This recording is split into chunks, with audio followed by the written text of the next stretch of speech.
تو یہ جو عوام میں ہے کہ بلال حبشی رضی اللہ عنہ کی آواز میں وہ لکنت تھی، الفاظ درست ادا نہ ہوتے تھے، یہ بالکل غلط ہے، بلکہ آپ کے الفاظ بھی اچھے، اعلیٰ، ادائیگی بھی اعلیٰ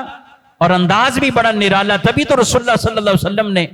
یہ عطا فرمایا۔ اور یہ ہمارے عوام میں مشہور ہو جاتی، جو چیز مشہور ہو جائے وہ چلتی رہتی، بلکہ یہاں تک لوگوں نے مشہور کر دیا، ایک دن حضرت بلال کی جگہ کسی اور کو اذان کے لیے کہا گیا، سورج ہی نہیں نکل رہا، سورج ہی نہیں نکل رہا، کہ جب تک بلال اذان نہیں دے گا سورج نہیں نکلے گا۔ یہ غلط ہے، ایسا کچھ نہیں، نہ کوئی ایسی روایت کہ یوں سورج کا معاملہ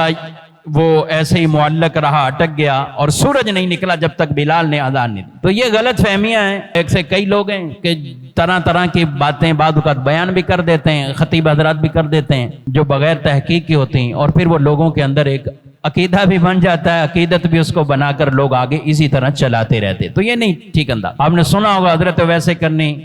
رضی اللہ تعالیٰ عنہ ان کے حوالے سے کہ اپنے سارے دانتوں کو انہوں نے توڑ دیا۔ یہ کیلے کا پھل جو ہے نا وہ ظاہر پھر ہوا تھا جب حضرت ویسے کرنی نے اپنے دانتوں کو توڑا، تو یہ بھی ٹھیک نہیں۔ اور اگر ایسی میں چیزیں کئی بیان کرنا چلوں کہ جو لوگوں کے اندر ایسی معروف ہوتی، مشہور ہو جاتی ہیں